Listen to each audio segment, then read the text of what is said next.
a lot of people tell you they would rather eat mashed potato or baked potato or chips and all that. That's us embracing the Irishness. Yeah.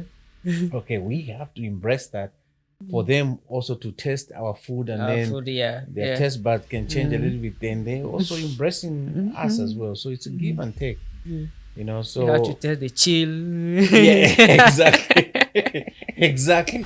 I'll give you an example. If Kokou is trying to apply for a house, Kieran is trying to apply for that same house. You phone the landlord, and the landlord picks up, hello, and then, oh, it's Kieran. I was looking at this accommodation. The language. Kokou does the same thing. If you bad English, if you with bad the bad English. and all that. Okay, you, Kokou, will be refused that service from just your name and your accent. Why is it that we don't have a black person working on the till, or black person checking out, or black person stacking up shelves? So let us be seen, let us be heard, and then the rest is all in God's hands. And you know. Welcome to Northwest Podcast, produced by Kokou Officials. Each week, we sit down with entrepreneurs, artists, community leaders, change makers, and we talk creativity, culture, and the journey of becoming. So, if you enjoy what we're doing, take just a second to subscribe to our channel. You can also support this podcast by buying us a coffee via the link below, or sponsoring an episode and proudly associating your brand with us. All the links are right below, and don't hesitate to drop us a message if you wish to be one of our guests. So now let's dive into it. In this episode, I have the pleasure of sitting with an inspiring man, a change maker, a community builder, and his name is Banda. So instead of introducing him, I'm gonna let him do it himself. So, how are you, Bill? Oh, first of all, thank you very much for welcoming me to your podcast. You're very welcome. Looking forward to this. Just to sit down with you, and like you said, inspiring man. You inspire us a lot as well. Thank you. You've changed so much in a few years that we've known you into now sitting in your podcast. Thank you very much. You're very welcome. Yeah. As from your introduction, yeah, my name is Billy Banda. Yeah. I am born of two worlds. My mom is South African. My dad is Zambian. Okay. Both of them are Alelete. Yeah, I spent half and half of my life in South Africa and in Zambia. But then we left at a very young age because my mom was in exile. Okay. So then I was a little bit of a journeyman here and there, but I'm a very well settled man anyway. I found myself in Ireland probably, I always say by accident anyway. I was working for a company in South Africa called Marcus Evans. And my wife then was looking for a job within Europe. Yeah. I think that time we were thinking of running away from the 2YK bag because we thought the world was going to end anyway. And so I asked my bosses for a relocation. So they relocated me to London. And my wife then got a job here in Ireland. And that's how I ended up in Ireland. Okay. So 2000, she came 2002. I was in London and joined there a year later and have been in Letterkenny since. So I call myself a Letterkenny man. Yeah. As much as definitely the locals Letterkenny call man. themselves a Letterkenny man, I am one of them as well. Yeah. So you've been living in Donegal for 20 years now? No. I've been in Donegal now. This is my 23rd month. 23rd year. 23rd year. 23 years. Oh. Yeah, 23 years. And all in Letterkenny. You've not been like in Dublin, just because you just arrived in Letterkenny straight. No. I visit Dublin. I visit Cork. I visit all these places, but Yeah. I have never found peace as much as I found in Letterkenny. So there's peace in Lerakeni, There's plenty especially peace in in Letterkenny. Donegal. There's plenty peace in Letterkenny. I can vouch for that. Yeah, yeah. When we got here, it Mm. was a little bit rough. Yeah. Knowing yourself, very few black people Mm. within the town. But then, you also have to find yourself Yeah. within a community. Mm. Um, like like everywhere else. Okay, one, you have to obey the laws of the land. Yeah. Okay, and you have to integrate as much as you can with the locals for you to be probably accepted as one of Accepted. them, Yeah. and then the rest just fits in like a glove. Mm. Mm. Yeah. So I was about to ask you, what was like the African community in Donegal when you first arrived? We were very few. I have a few people that were way ahead of me. I don't want to name names in case I miss out one or two. They think Mm. I've done it on purpose, but it was a very quiet community. Yeah. Then in 2003, somewhere there, we tried to form an African group, Mm. but as usual, uh, with Africans, it's always, if you organize something like that, it's who's going to be a leader. Yeah. Okay. And then whoever's going to be a leader, Yeah. okay. And then they'll be like, oh no, he's from this tribe Yeah. or from that country Mm. or from this. And we always try and find fault instead of basically just moving on. Mm. Okay. And form a unity that, that's Africans, we have all these nice setups back home. Mm. Okay, we always say, we are a community. Yeah. Okay, and the community is people Mm. around you. Okay, so if we can say that, okay, Mm. then why don't we just practice that Yeah. and be that community? Because it takes a community to raise a child, remember. Mm. And then if we raise that child, what happens? Okay, do we forget and say, okay, the parents now take over, or do we just say, look, we helped raise that child, let's now look at the next step of Yeah. of the process. So I think we fight ourselves a lot instead of just carrying on. Mm. Yeah. So, but with me, I got here. My ex wife, Mm. very quiet lady. Okay, she always kept to herself. Mm. Uh, but I was like that as well. But then I always wanted to find something to do within the community. Yeah. And my son, being a very talented sportsman, I thought, you know what, let me go knock on doors and see if I could find something for my son Something for some. because Yeah. I knew he was talented. Yeah. Okay, I played basketball, I played football, I played table tennis, lawn tennis, high jump, 100, 200 meters. I Mm. did almost everything. And I knew my son was as talented as that, if not better than me. So I had to find something that he really liked for him to progress. Yeah. And then in those days, it was football, and he wanted football and nothing else. So I had to encourage him, and we formed a group called Intergroup Games in 2007. Intergroup game. Yeah, Intergroup Okay. Games in 2007.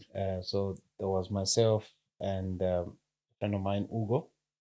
So we formed that group, and every weekend we would be in the community center. Mm. We would look for funding, which wasn't easy. You know yourself. We were not a registered group, or Yeah. we were not so, but we had to find something. So we had to rely probably in our pockets, myself and Ugo, Yeah. as well as maybe contributions here and there from the guys that played with us. Mm.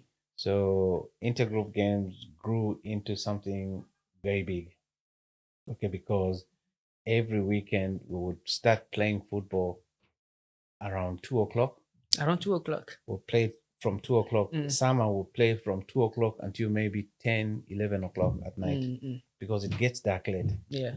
So it was out of that we started seeing a lot of scouts. I call them scouts. Mm. Okay, some of people we knew who they were, like the Kenny Rovers or Yeah. Bonagi and all that. They were actually watching our players.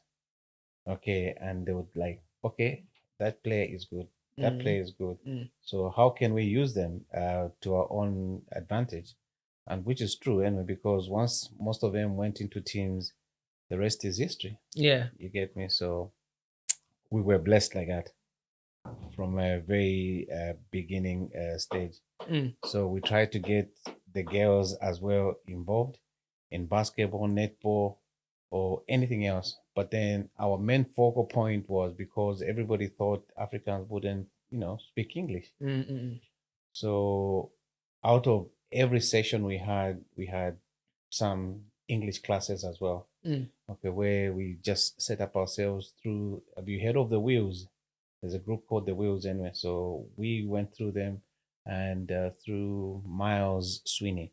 Miles Sweeney was in charge of Donegal Sports. Was it Donegal Sports Partnership? So he was the head, and they helped us with a bit of funding. So we taught Mm. ourselves, you know, how to get involved in the Mm. community, The how community, to yeah. actually even run a community Yeah, based on that. Yeah. And then we actually put up English classes ourselves to, just to practice Just on to our own. practice, yeah. You get me? Mm. And out of that, okay, the other communities were watching. So from an African standpoint, okay, we now attracted Brazilians. Mm. Okay, so we had a lot of Brazilians in our team. We had a lot of like Polish before, because there was an influx of Polish people that came here. They left later.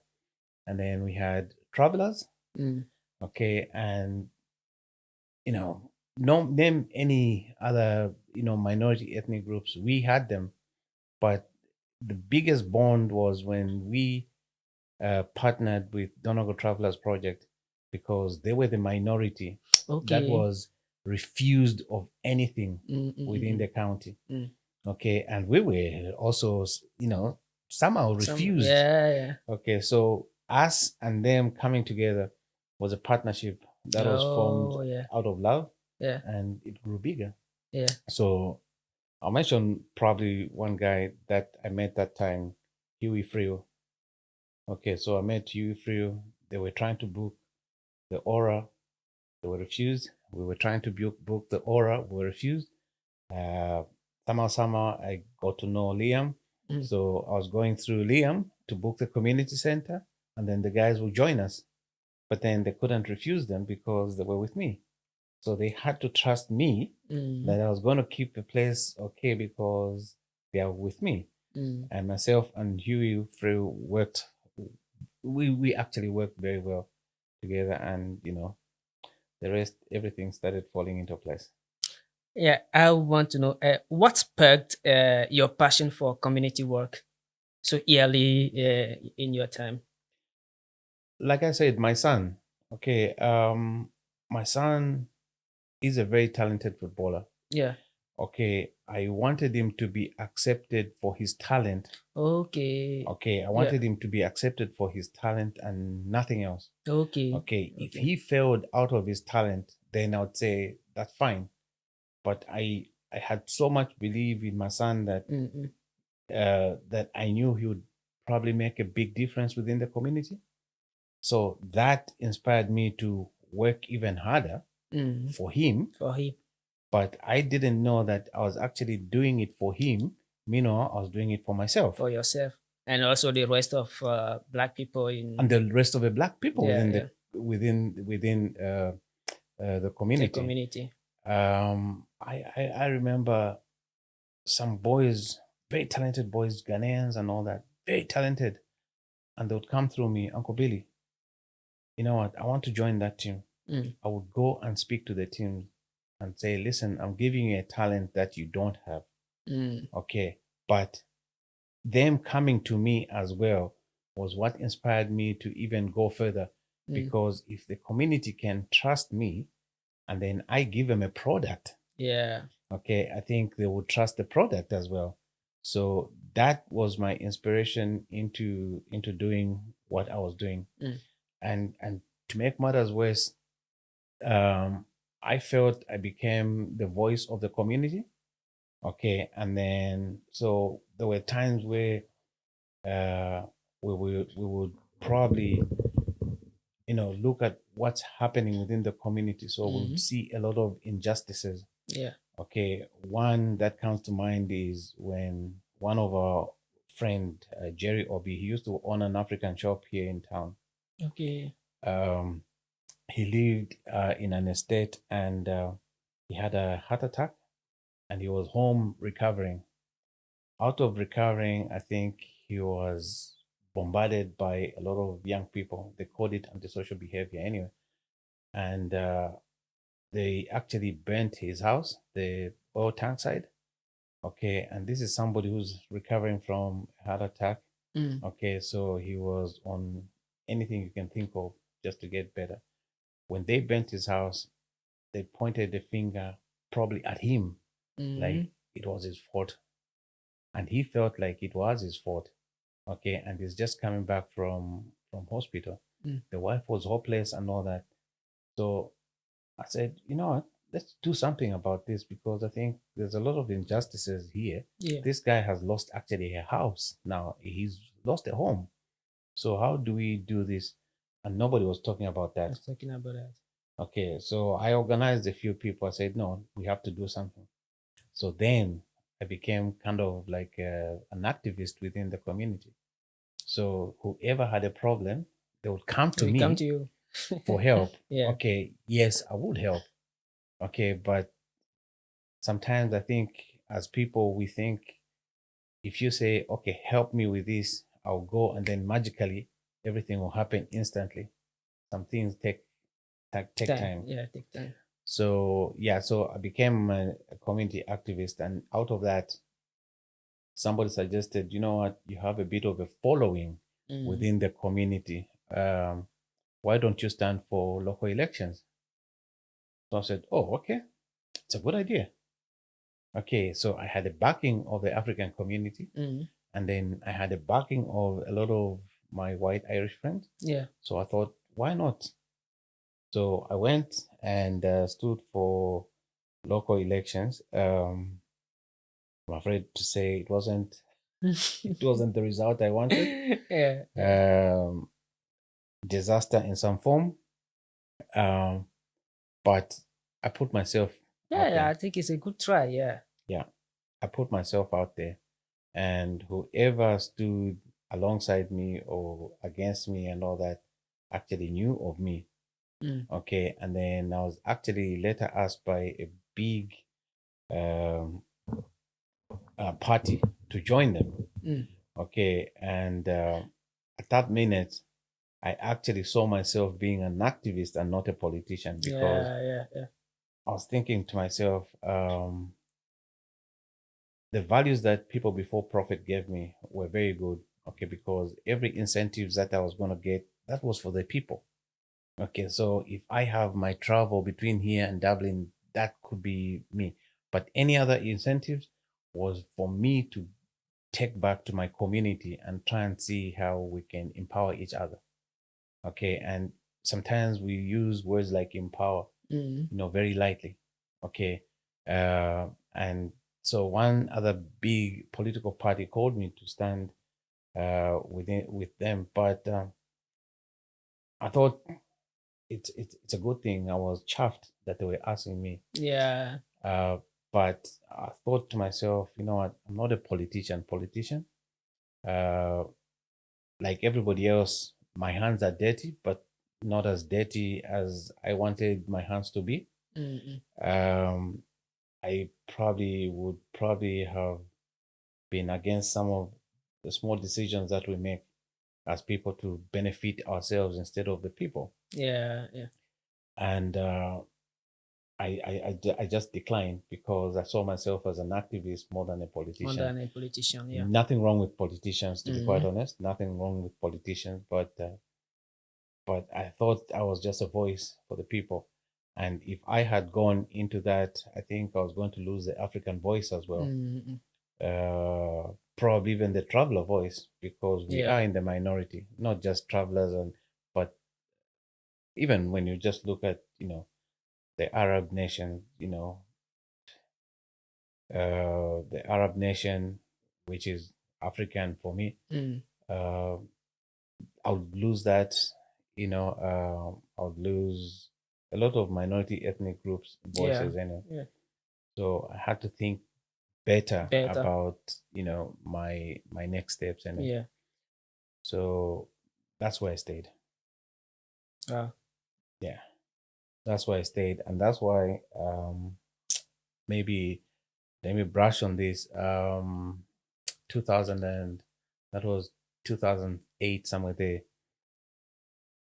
2008, 9, 10. So there was Peace 3. Have you heard of Peace 3 funded project? Okay, like now we're in what? Peace 4, is it? Peace 4, Peace 5? European funded monies.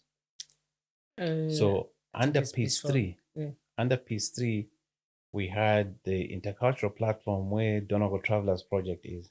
Okay. Uh, Project manager was Karen White. Mm.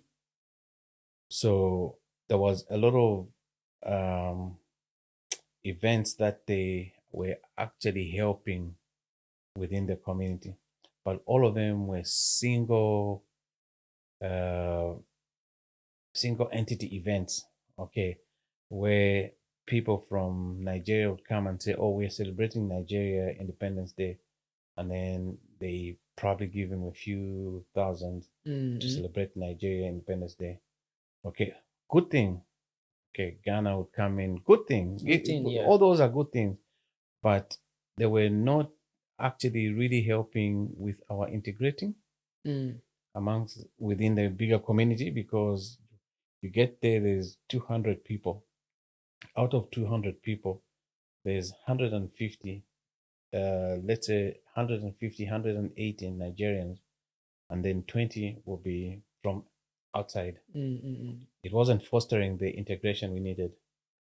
So we were against that. So I was one of those people that was okay, but then I was against it because I had a lot of events where it's a Nigerian event and I'll go, and then probably I'm the only Nigerian, non-Nigerian there. So everybody else will be Nigerians. They were nice, and then you'd not find a Ghanaian. Why? It's like we're fighting amongst ourselves. Mm. Same thing, you go to Ghanaian event or Zimbabwean event, which wasn't good. So we formed the intercultural platform out of all Okay. that. Okay, so I I actually first of all, we started off with Makola Vonga. So he came to me, Makola. Makola, yeah. Yeah. So Makola came to me and says, you know what, these events, I hear what you're saying. Let's try and do something different. So I said, okay, Makola, what can we do? So he says, let's form an African center. I said, oh, okay, that's big, Makola.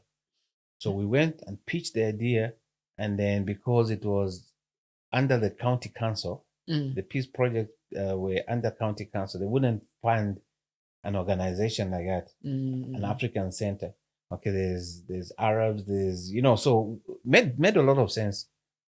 So, but Makola wanted that to happen, and Makola has got a very nice library. Mm. Okay, could be anything to do with reggae music or just books, just knowledgeable books. Knowledge. Yeah. So we were thinking of just putting it into the center, and then so we said, okay, why don't we form it? And then we used like the council to give us some of their materials that we needed. Like if we needed any translation in Mm. Lithuanian, Russian, and all that, they could do that Mm. and then put them in this African center, and then we grow.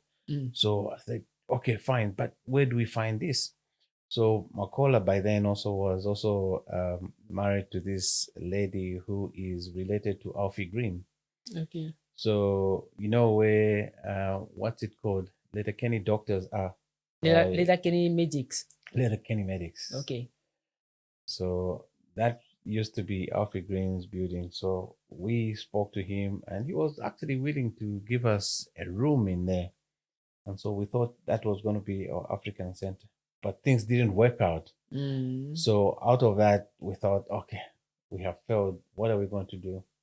So we went back, and then Makola started doing mosaic classes within that peace funded project, and then the intercultural platform, was something that I mentioned to Karen, and then there were big brands like Francine, Blashy, Blaine, yeah, Brain, and others took it further because they thought it was a good idea, and that's how the intercultural platform was formed. Okay. So I am one of those members that was there from beginning. From the beginning. Yeah, the others joined me later, but there was another guy called Eric Kumi who died.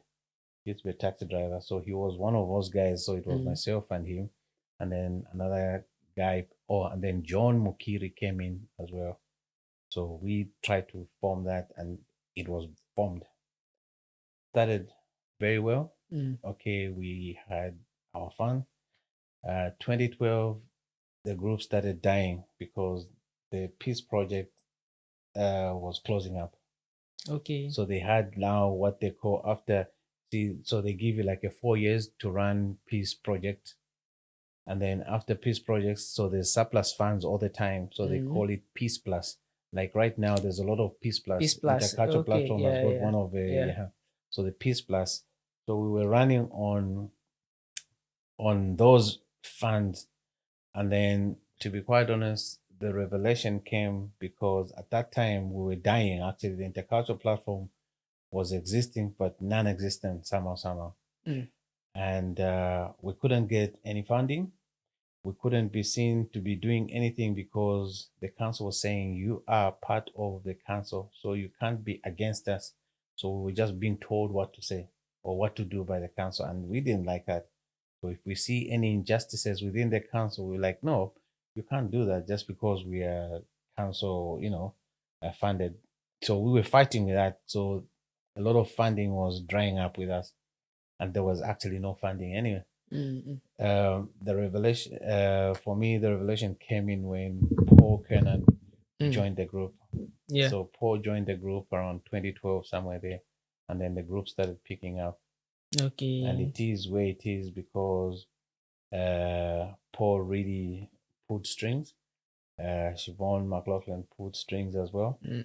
and of course, I have never left because that's my baby. I love that organization anyway. Mm. Mm. So yeah. But I can't imagine that you were one of the first, the first people who organized, who created this platform, the intercultural Oh platform. yeah, no. Like if you didn't say it, I'm like, I You would wouldn't never know. believe. I Yeah, wouldn't yeah. believe I know. it. I was one of the first, and actually even the first person because like the Jerry story I was telling you Mm.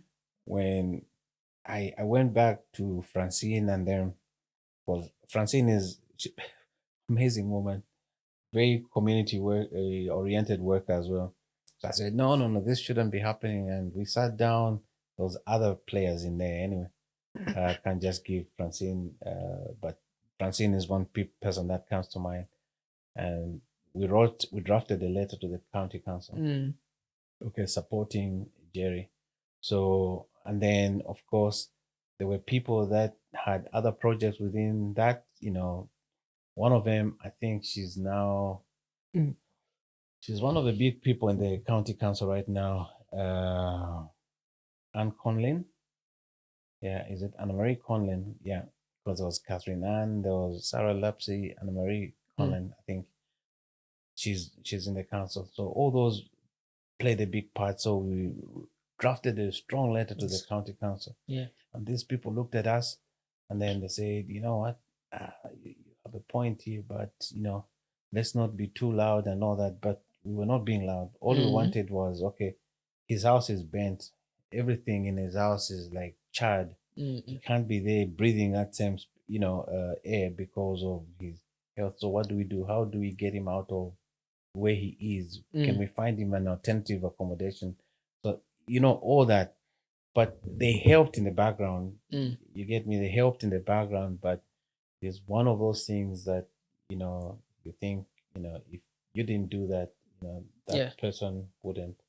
Unfortunately, our good friend passed on anyway with other related illnesses. But yeah, that's one of the stories. So yeah, one of the founding members. Yeah, yeah. Oh, that's very inspiring. So, as you mentioned, your son was is a football player. He's still playing. Why do you think sport like football and basketball are such effective tools to for promoting intercultural connection? Sports as sport in general. Okay, Yeah. helps promote because sports, whether football, basketball, whatever it is a language on its own. Okay, I don't need to know English to play football. To play football. Yeah. I don't need to know Zulu or French to play football. Mm. Okay, my feet needs to know that.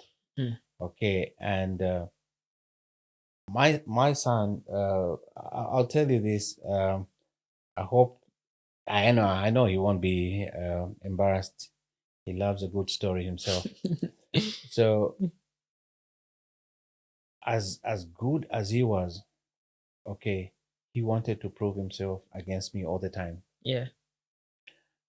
Usual son father challenges and all that. And you know what? I gave him a tough time. Yeah. And I think for him wanting to beat me all the time, okay, was the language that he spoke without actually even saying words, because people could see especially, the way we played against each other and all Mm-hmm. that. Fast forward a little bit, 17 years old, he's now playing for Finhaps. Okay, Finhaps is fighting to go into the Premier League and all Mm. that, which is a big thing for us here in In Donegal. Donegal. Just playing in the Donegal, we love our Finhaps. It's not, it's based in a small town in Balibufe, Mm. but we love our Finhaps. And my son scores the famous goal that took Finhaps to the Premier League.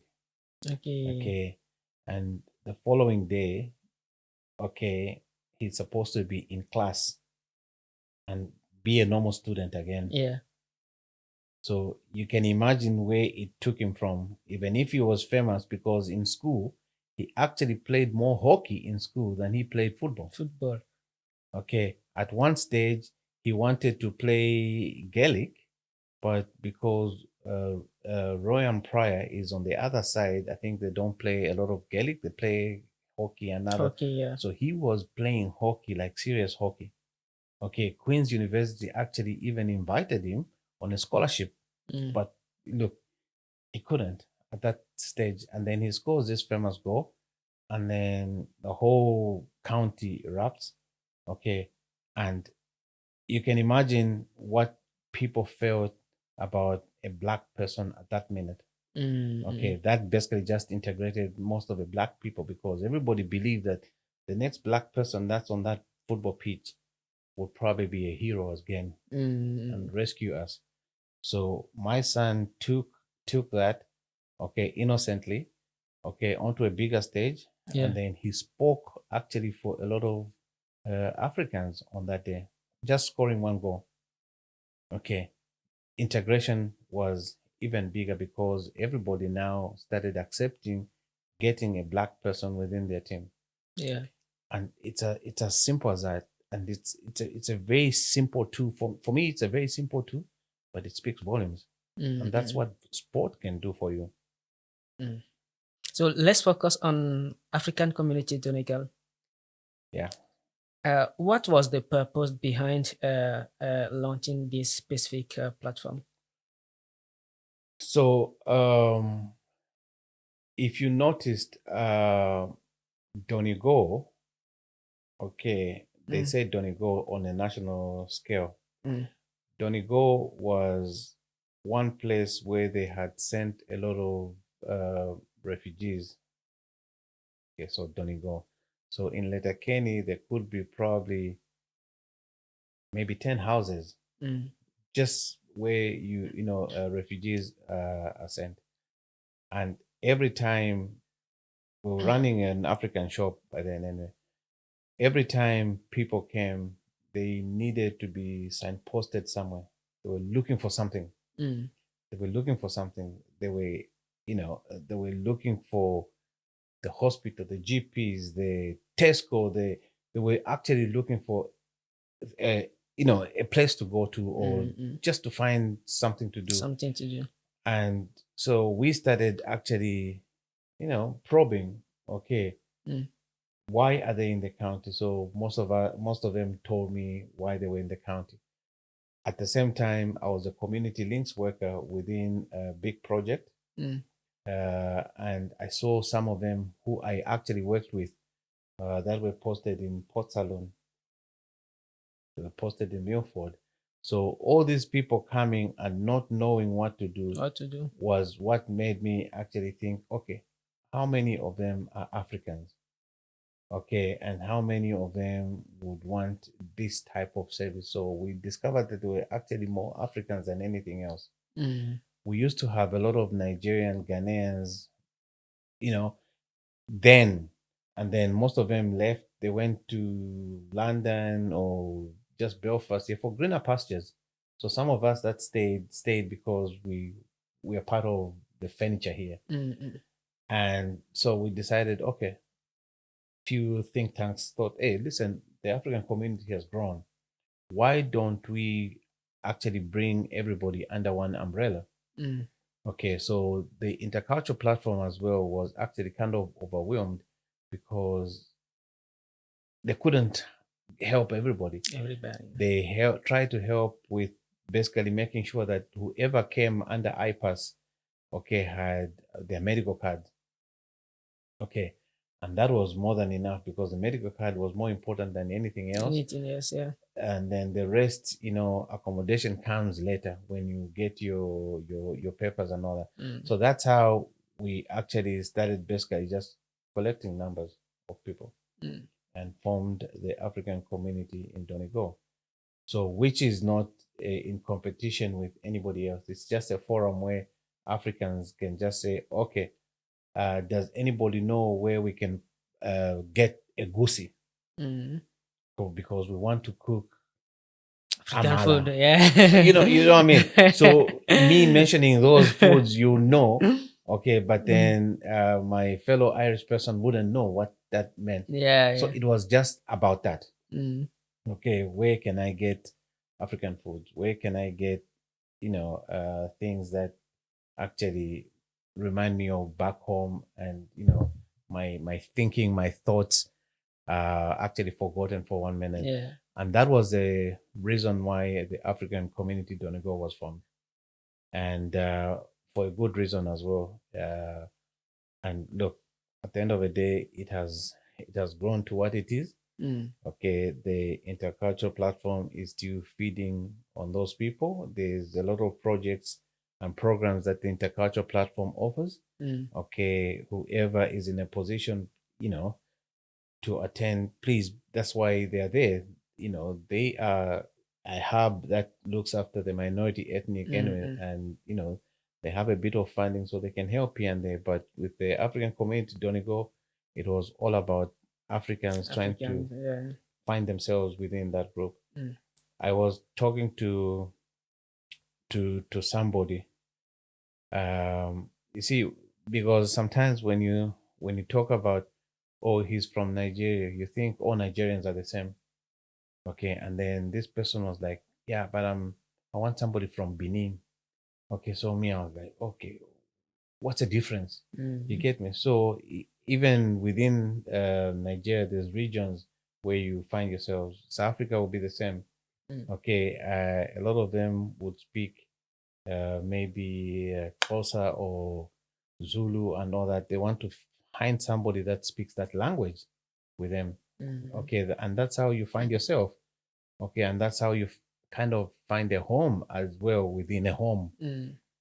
When you basically speak a familiar language, you see familiar faces, and that was the reason. And African communities, I don't go is look, it's a very good community. Yeah. Yeah. I chair that community as well. Mm. So, what kind of activities do you organize through African community Donegal? So there's at the minute, sport is number one. Okay, so there's a lot of football. Probably every weekend there's football. Mm. Okay, we do a lot of info sessions as well here and Yeah. there. We meet once a year for our end of year. Um, as you know, we are not funded, so we have to get contributions from members From themselves. members. Yeah. Of late, there's been great interest from the women's side with volleyball. So there's a volleyball team that's playing. I'm actually was speaking to one or two of my Filipino and Indian friends. I want to actually test our women and get a friendly against these people and see what they can do because that's Mm. all they need. Okay, even them. Okay, um, as much as we are here, okay, we don't have to leave our women in the kitchen because that's not new world. Yeah, You yeah, get me? yeah. We have to get with them. Okay, so they have to now look at other communities where they can compete against each other. Mm. Okay, and just basically have fun, Yeah. like like like everybody else. Everybody, yes, yeah. You get me? Mm. So which is another good initiative that's within the group anyway. And then of course they join the bigger platform in terms of women of the world and all that. Yeah. Okay, through funding, of course, because most of these things are funding based. Funding base there. Yeah, you can't do anything without funding. Yeah. So we pick up the slacks, and then they do other big things with the wider Mm. community as well. And how do you collaborate with other communities, other platforms like intercultural platform and food bank? The food bank, I most of the time I actually recommend. I send them there, but you see, because the most of them would be in iPass. Okay, Mm. the system didn't work like that. Although they can actually still, if they are struggling within their centers, because they have to buy their own food anyway. Mm. If they are struggling within their centers, Mm. okay, I speak to some who have approached me, Mm. and I recommend them to the food bank. Mm. But then the food bank used to be a smaller community as well. Yeah. Okay, so even the food bank is overwhelmed because we had government grants from the food bank, and we have our own fundraising ways of fundraising, getting food in and all that. So we actually used to give members, some of the members used to come and collect twice a week Mm. because the food bank is open on a Tuesday and Friday. Some of them used to come and collect twice a week. It's a package that will last you for a week.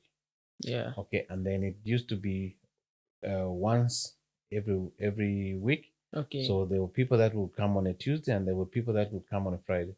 Mm. But nowadays the list has grown so much. Remember when the Ukrainians came in, they were in Dylan's hotel and all that. They were still accessing the food bank. Yeah. Okay, and the food and all that was being cooked for them within that hotel, but then they were still getting food from the food bank. So that overwhelmed the food bank itself. We had no ways of actually facilitating that. So nowadays, people get food once every 3 weeks. Mm. You get me? So Mm. there's a set of people that will get this week, and then next week another set of people, then the third week another set of people. By the time you rotate it, it'll be 1 month later, A 3 weeks month later, later. Yeah. So all that is, and we're just a small organization, but all Mm. that can be stressful to an organization as well. What are the key challenges that these organizations are currently uh, tackling in Donegal? The key challenges will be funding will be number one. Funding. Funding will be number one. But I'll tell you something. I don't know whether I am being political, but I'm basically just bringing things out to light. Yeah. Um, there's there's a section of people that don't want to see foreigners here. Mm. So even if we had challenging problems, those people would still be the problem that we're actually facing. Mm. Okay, because they don't want to see any, like, one of our friends that posts everything. You tell you Nigerians go back to Nigerians, and then the other one was somebody saying, "How do we know that all these people coming from what Morocco, Syria, and all that, they they are trained soldiers and they're coming to kill our people?" Mm. All those little things. Okay, they might be said innocently, which I don't think it is, but then bring more challenges because the settled Irish will think about that comment and they think, oh, okay, that's true, and then they'll start hating Mm, on people that are actually very innocent. mm, mm, And then all this, there's too many men than women coming. So these are the biggest challenges that I think I face. mm, Um, the other one, something that is actually very sore up to now to me was like what happened this year where we we went back to the council and said what's happening with Africa Day. There's supposed to be funding for Africa Day. Yes, we've collected the funding, and and then you have the funding for Africa Day, and then you don't create Africa Day. You don't create a space for Africans to integrate, to mix. to mix, yeah. Okay, so where's the funding? Okay, so small things like that, and then you ask further. It's like you're ungrateful because you're asking, and then no, we are doing small things in this community and that community. The biggest community is probably Letterkenny, and Mm, Letterkenny always buses these people into Letterkenny to attend that, and then you're denying Letterkenny, that space for people in Bonkran to come and meet their fellow Africans in Letterkenny because nobody took people to Broncana or Balibofe mm, to go and celebrate Africa Day, which was not even like a single entity event like sports, like football. Football is not Africa Day. yeah. Africa Day is where we showcase our true Africanness. Mm, Okay, the dress, the food, the food. even just the poetry, the uh, drama. The Nigerians have masquerades that these kids actually that were born here don't even know. Mm, All these are good ideas. mm, Let mm. Africa be seen for that, not you showing me a picture of Sarah Batman on a TV and say this is that's not Yeah, that's yeah, not yeah, Africanness. yeah. Okay, Sarah Batman, as good as she was, you can't be parading her like that on a TV. Let's do something African so that the wider community learns from that. From that, yeah. Because it's all about give and take. Okay, we eating now spads, Mm. chips. Chips. You get me? That's Irish for us, and we all embracing that. Yeah. A lot of people tell you they would rather eat mashed potato or baked potato or chips and all that. That's us embracing the Irishness. Yeah. Okay, we have to embrace that for them also to taste our food, and Our then food, yeah, their yeah. taste buds can change a little bit. Then they also embracing us as well. So it's a give and take, Yeah. You have to So test the chill. yeah, exactly, exactly that. So yeah, so that's where we're supposed to be at this minute, Yeah. but Housing and access to services are big issues for African community in Donegal. What specific barriers are people facing? the the biggest barrier at the minute, I think, it's. I'll give you an example. Mm, Okay, if Kokou is trying to apply for a house, yeah. okay, and Kieran is trying to apply for that same house, Mm, okay, and you phone the landlord, and the landlord picks up, hello, and then, oh, it's Kieran. I was looking at this accommodation, mm. the language. Kokou does the same thing If you bad English, if you with the bad bad English. English and all that. Okay, just know that Yeah. Kokou at that minute, Kokou might be a doctor. Mm, mm. You get me? Yeah. It might be a doctor, and Kieran is just somebody on job seekers. Okay, you, Kokou, will be refused that service from just your name and your accent Mm. in most cases. Okay, so how do we bridge that gap? Because those are barriers that I'm talking about. Okay, you won't be given a fair share. Okay, same even when you go into a hospital, you won't be given that fair share. Mm. Okay, same services. You go to the county council, you won't be given that same share. There's people that I know that have been number one on the council housing list, okay, of African descent. They up to now we're still fighting for them to get that house, Mm-mm. and people have gotten houses, and there's been a lot of houses that have been built that are new, and those people have got, and the people I'm talking about up to now they're still in the houses where they were. They haven't got any new houses, New houses. so they have to be a way in which we deal with these things. Don't make it too obvious. Mm. It is only right that the Irish actually also look after their people because it's right. Yeah, it's right. You have to look after your own people, Mm. but you have to do it in a different way. Okay, just don't make it too obvious. Mm. Okay, just don't make it too obvious. I applied for a job in America some years back, and I was told it's a 20-80 ratio. So 20% of the people that are interviewed Mm. have to be 20% have to be non-Irish, 80% have to be Irish. Irish. I accept that.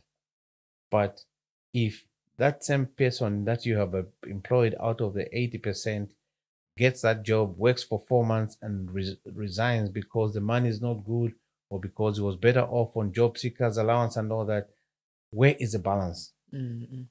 That's what I'm talking about. I used to, with other women and men, I used to be in hospital talking for women that were pregnant. They had all these, what they call them, the little machines in hospital for interpreting. So they ask a question, okay, how how long is she in a pregnancy? She might be 8 months, 9 months, or whatever it is, right? So, and then they ask a question, and then they put it into it. That machine would not translate exactly. Exactly. You get me? It will Okay. translate differently. By the time the answer is coming back, okay, the conversation is lost within. Mm-mm. And we used to suffer with that within the hospital. We used to suffer with that, those, especially those translators. And a lot of it, because of that, a lot of women were suffering out of, you know, information being given wrongly. Mm-mm. Same thing with the services council. That's why the citizens is there. Sometimes, yes, they help, but the council workers, if they don't hear you correctly, Mm-mm. okay, all that is lost and the services are not given accordingly. Yeah. You get me? And even just policing will be one of them as well. Yeah. You get me? How sometimes some people look at a black person as compared to an Irish. If I did something with my car and I was stopped, Mm. okay, I will go to that gather and I'll be speaking to that gather, okay, in a very nice, polite way. Mm. Okay, and then the same thing happens to a young Irish person. Okay, there will be bombs going left, right, and center between an officer, and we don't do that back home. Mm. We're scared. The police is the police. Police The is guard police, is a yeah. guard. You cannot use F words to a guard. Yeah. Okay, Yeah. it's like guilty already. So Yeah. you see where the services are somehow not fair because Mm. things like that. Okay, I can never go to a guard Mm. and he says, "Why were you driving like that?" And then I tell Mm. him, "Oh, I was no, no, no, no, I Mm. can't, I can't." Okay, so it's small things like that. They sometimes they build on, but we don't realize. But Mm. then at the same time, it's called what? Cultural difference. Mm. Okay, because culturally, I wouldn't. Culturally, my father is not Billy. My father is Mister. Mister. Yeah. You get me?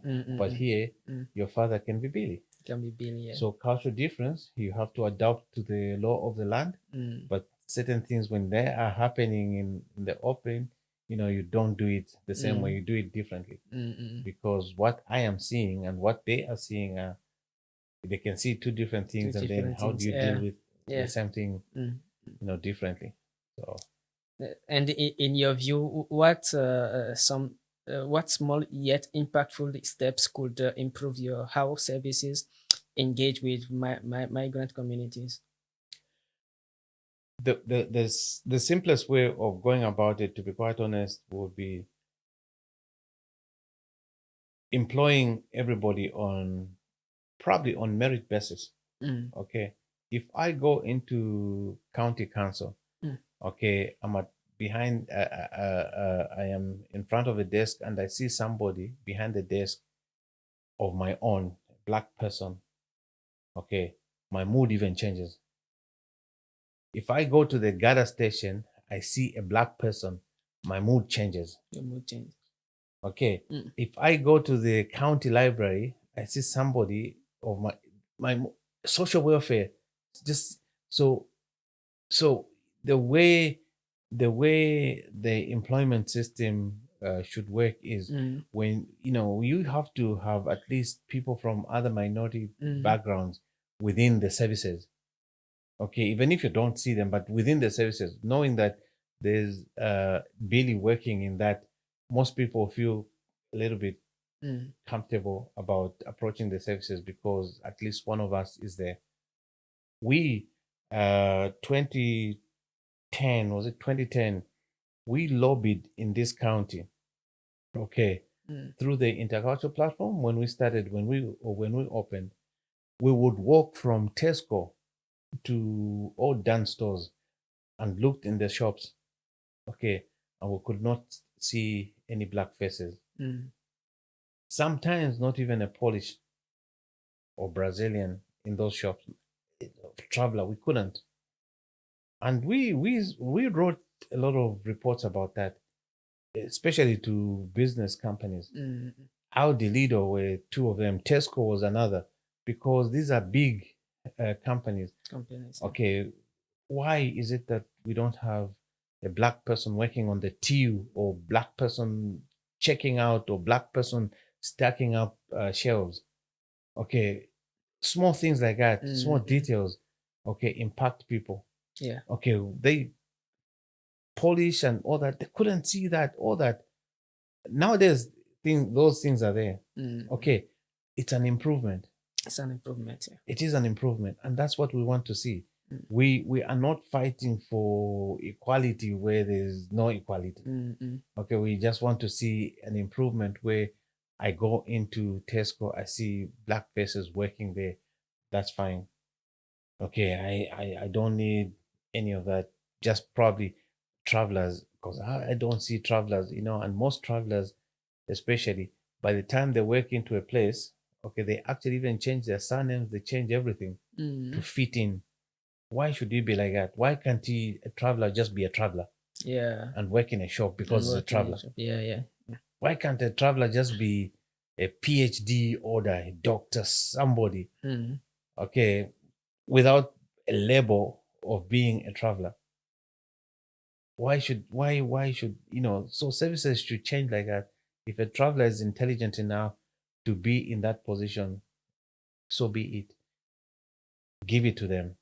Mm. If a black person is intelligent enough to be in that position and you can see they're competent, so be it. Just give it on merit. Okay.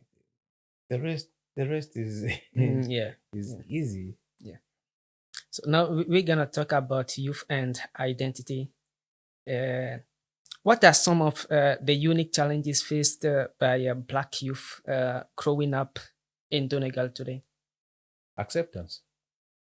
Acceptance. I speak to them. Do you feel accepted? Most of them will say no. Okay, and because they don't feel accepted, Mm. okay, some of them are sensible enough not to do anything but try and work Mm. harder to Mm. get accepted, and some of them are stupid enough and just be rebellious and fight. And fighting it, sometimes they fight it the wrong way and Mm. they end up in trouble. Okay, so all these little things, Yeah. okay, work a lot. And in most cases, um, when you look at just maybe sometimes from the family itself, Mm. from the family itself, I always say this: most of the Africans, okay, that would come here, right? Mm. They are away from Africa, but their minds are still colonized. Mm. Okay, we have to start thinking differently. Okay, because we're not we here we are on equal par. Okay, look at this way. A counselor, a counselor here is somebody who walks to work and back. Mm. They're in Africa, they'll be in government cars with police escort and all that. Okay, so here we are equal. So let's embrace that. Mm. Okay, it's a good foundation to start off with. Okay, I'm not saying anything bad about our counselors. Yeah, yeah. Okay, all I'm saying is now that we are here, okay, we have to teach our children differently so that they think and they have to think and they have to feel that they are as good as that person. Mm. Okay, to do whatever that person can do. Can do. Okay, for them to actually fit in, and that's what I used to tell my son. Mm. Okay, my son, my son would be around the corner here. Mm. If you haven't seen him and he's speaking, you'd think, oh, that's an Irish boy. But he is Irish, yes. Mm. But you'd think he's an white Irish boy talking. But no. Okay, when you look Mm. at it, you'll be like, what happened? Okay, because my son was told by myself, Mm. my wife, my daughter is as stubborn as anything else. But they were told, okay, Mm. they are as good as that person, unless they think otherwise themselves. Mm. Okay, and that is what we're supposed to be preaching in our houses, Yeah. because if you don't, it affects the youth differently as well. Mm. You get me? So Mm. we have to bring them to the fore. You give them as much Yeah. support as you can, Yeah. for them to thrive. Yeah. From your perspective, what policy changes would better support intercultural communities at the local level? I think at the local level, we have to see we have to think Mm. differently. Mm. Okay, the first thing that comes to mind, even with the African communities in Donegal, Mm. the first thing that comes to mind is, okay, Billy and the executives are going to look for funding Mm. to get the group to the beach. Yeah. Just a small example, Mm. to go to the beach for a day out or Yeah. whatever it is. Okay, what the wider group should be thinking about is the outing at the beach. Mm. But in most cases, what they'll be thinking of is how much money did they get? How Mm. much are they benefiting from? Okay, those things Mm. are some of the policies that we are supposed to be putting into our core groups, like Mm. the African community itself. Those are some of the policies that we're supposed to be putting into our groups itself. Mm. Okay, not everything is what's in it for me. Mm. Okay, because for me to even be there, okay, I've never thought about myself as benefiting or anything like that. Anything like that. Okay, because there's plenty people behind me. Mm. My son, my son's children, my son's, so all these, my son, grandchildren, Grandchildren. grandchildren, Yeah. Yeah. they are all behind us. Okay, with better policies put in place, even the wider Irish community will respect you for that. Mm. They'll be thinking, oh, okay, that group is run like this. Okay, and they give you. Sometimes it's also out of these small policies that we put in this, that a big organization like Tesco would be Mm. like, okay, we want to work with them, maybe for branding, Mm. because what they're doing as a community adds value. Okay. Okay, it's about what value we add ourselves for them to look at us differently. Because Differently. if we don't, everybody will be thinking, oh, they're just here for the money, they're just here for this. Yeah. Okay, meanwhile, we are a very, very good community. Mm. Okay, we see, as Africans, I always tell people, as Africans, these 250, what do you call it, job seekers, Mm. we don't know job seekers. We work for everything we have. Everything. Yeah. Back home, people actually pay rent for 6 months in advance, Mm. not on a Mm. monthly basis. Mm. If you can do it back home, bring that same concept Yeah. here. Let's be a difference. Okay, let people not think we are here to scrounge the social welfare and all that.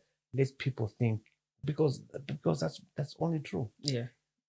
You know, Yeah. people go into the bushes to catch mice or rats or whatever it is for food, Mm. or to kill a bird for food. Okay, so we go out and do that. Do that, yeah. Okay, here they give you an assistance. Mm. So why would we want to rely on that and then maybe scrounge it or whatever the story is? Africans, we are hard workers. So those policies, those that thinking has to be brought back here Mm. for us to strive as a community, because there's a lot of good ideas Yeah. that we can put into an association for us to grow. We grow. And once once let's say Billy grows, we all grow. Mm. Look at the Indian community. Yeah. They grow together. They grow together. We also have to grow together. Together. It's as simple as that.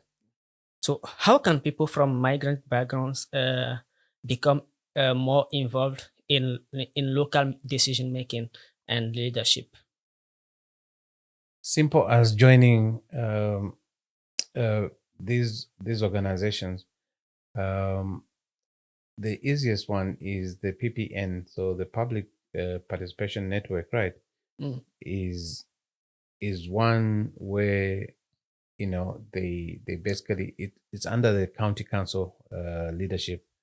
Okay, you have a lot of representation going into that, with basically the view of giving like an African perspective to what's happening. Mm.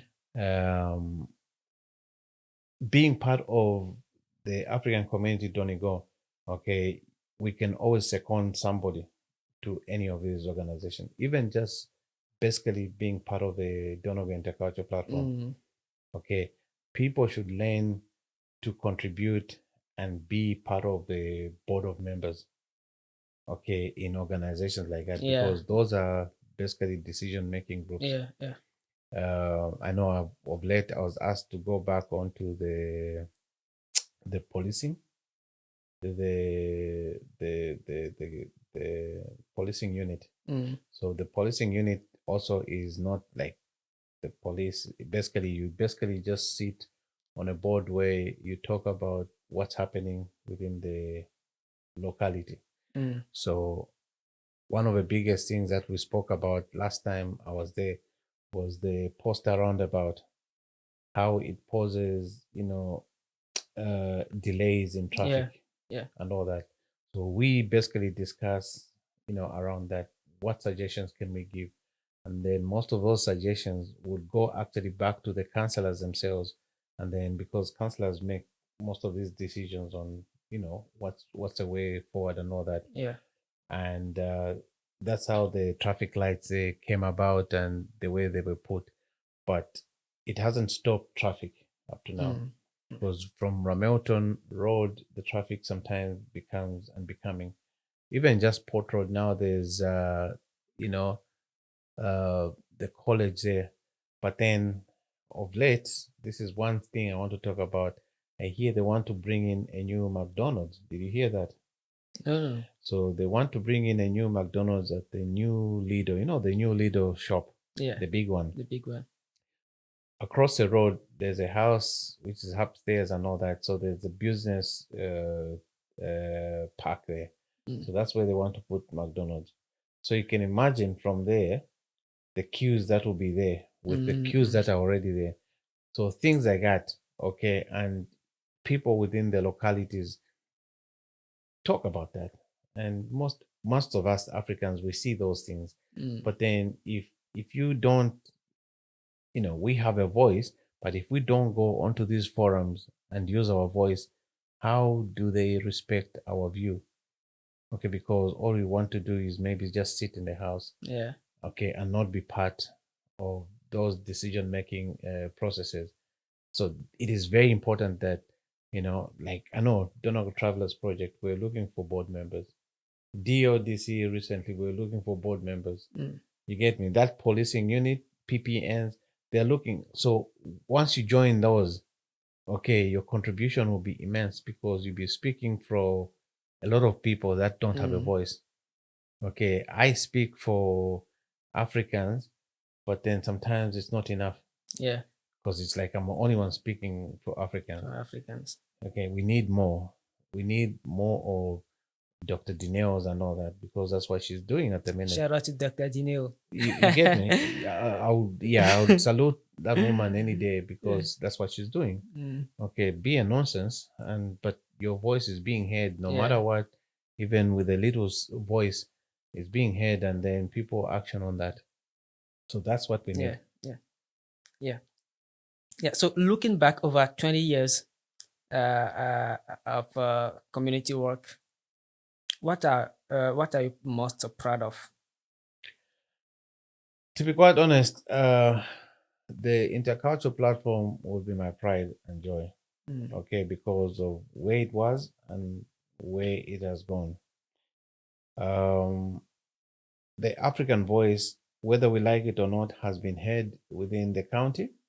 That's why on every occasion, the county council would always ask for an African voice. Okay, they will always ask for an African contribution in most of these events.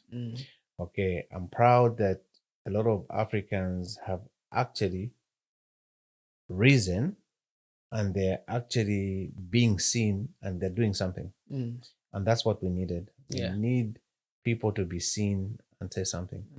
Look, there's a lot of good actors within us. Okay, there's people now that from African backgrounds that are coming out and joining these organizations. I've seen some within the Women's Center. Okay, as small as it looks, that is a big achievement. I have seen even just the shops. I have seen what we were fighting for, like, having black people within Tesco's and all that.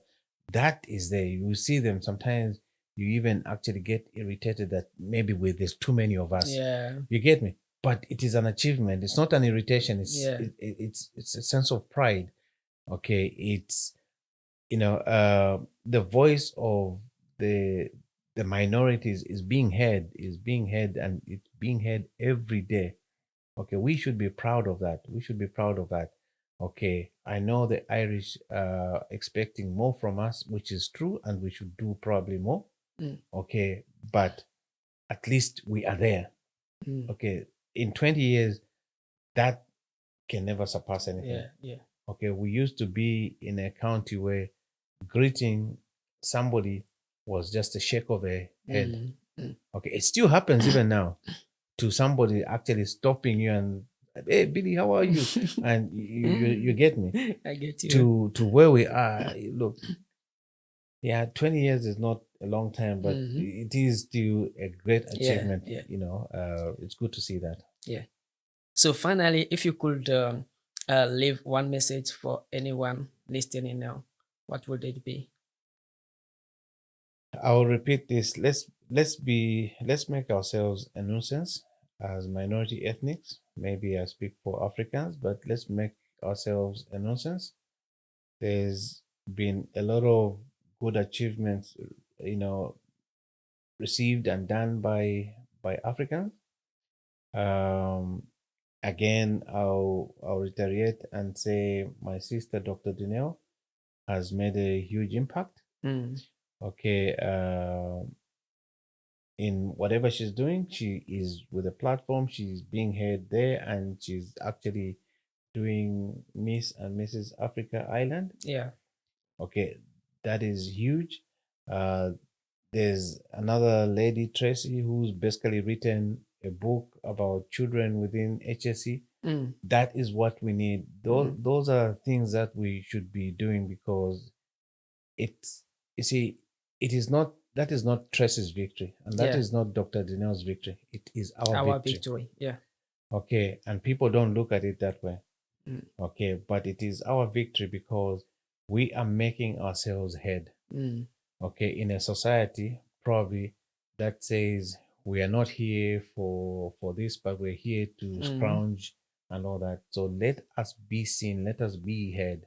Okay, and then the rest is all in God's hands, and you know. So that will be my message to everybody else. Let's be seen, let's be heard.